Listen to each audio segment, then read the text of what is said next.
പ്രിയപ്പെട്ട അമ്മമാരെ, എൻ്റെ പ്രിയപ്പെട്ട മക്കളെ, സത്യം പറഞ്ഞാൽ കുറേ സന്തോഷമുണ്ട്. എന്താ പറഞ്ഞാൽ എല്ലാം എൻ്റെ കുട്ടികളാണ്, എൻ്റെ അധ്യാപകരാണ്. അപ്പോൾ ഒരിക്കലും കൂടി എല്ലാവരെയും കാണാൻ സാധിച്ചതിൽ ഒരുപാട് സന്തോഷം.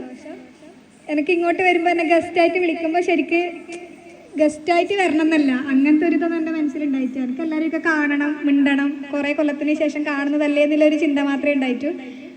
പിന്നെ അതിന് തന്നെ ഒരുപാട് നന്ദി, കാരണം എന്നെ ഇങ്ങോട്ട് ക്ഷണിച്ചതിന്, ഈ ഒരു കലോത്സവത്തിന് ഭാഗമാകാൻ എന്നെ തിരഞ്ഞെടുത്തതിന് നന്ദി.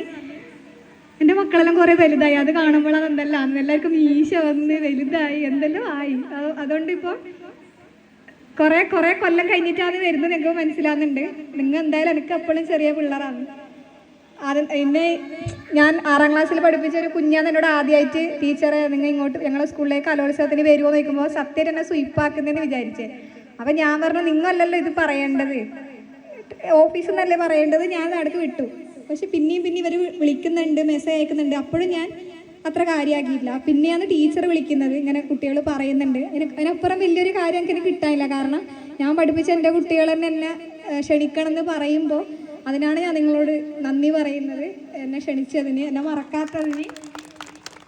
കലോത്സവം എനിക്ക് എപ്പോഴും, ഞാൻ പഠിച്ച കാലം മുതൽ തന്നെ കലോത്സവം എപ്പോഴും എനിക്ക് നല്ല അനുഭവങ്ങളാണ്. അപ്പോൾ അത് മാത്രമല്ല, ഇവിടെ പഠിപ്പിച്ച സമയത്ത് നിങ്ങളെ കൂടി എന്തെങ്കിലും പഠിപ്പിക്കാൻ എനിക്ക് സാധിച്ചു. കലാപരമായിട്ടായാലും അല്ലാതെ ആയാലും നിങ്ങളെ എന്തൊക്കെയോ പഠിപ്പിച്ചു എന്നാണ് എൻ്റെ വിശ്വാസം.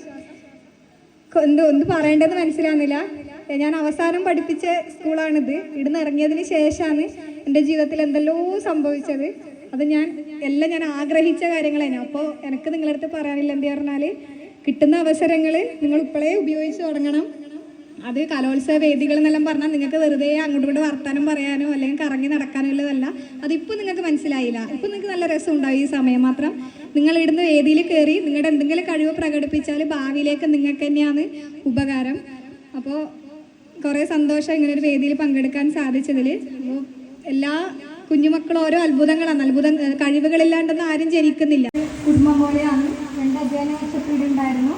എല്ലാ ടീച്ചേഴ്സും ഇപ്പോഴും എനിക്ക് മെസ്സേജ് അയക്കും, എൻ്റെ കാര്യങ്ങൾ അന്വേഷിക്കും, എല്ലാം ഉണ്ട്. അപ്പോൾ അവരൊന്നും മറന്നിട്ടാണെന്നുള്ളത് എനിക്കറിയാം. എല്ലായിടത്തും നമുക്ക് നെഗറ്റീവും പോസിറ്റീവും കിട്ടുന്ന പോലെ തന്നെ എല്ലായിടത്തുനിന്നും എനിക്ക് കിട്ടിയിട്ടുണ്ട് നെഗറ്റീവും പോസിറ്റീവും എല്ലാം. അപ്പോൾ നെഗറ്റീവിനെ അവിടെ തന്നെ കളഞ്ഞിട്ട് പോസിറ്റീവ് മാത്രമാണ് എടുത്തിട്ട് പോയത്. നിങ്ങളും അങ്ങനെ ചെയ്യണം, കാരണം തളർത്താനും തകർക്കാനും ഇഷ്ടം പോലെ ആൾക്കാരുണ്ടാവും. പക്ഷേ എവിടെ പിടിച്ചു കയറണമെന്ന് നിങ്ങൾ തന്നെയാണ് ചിന്തിക്കേണ്ടത്. അപ്പോൾ ആ ഒരു സ്നേഹത്തിനും ഇതിനെല്ലാം ഒരുപാട് നന്ദിയുണ്ട്. ഇത് ഞാൻ സ്റ്റാർ സിംഗറിൽ പോയി, അതെല്ലാം ഒരു വാശിയായിരുന്നു ശരിക്കും പറഞ്ഞാൽ. എല്ലാവരും പറയും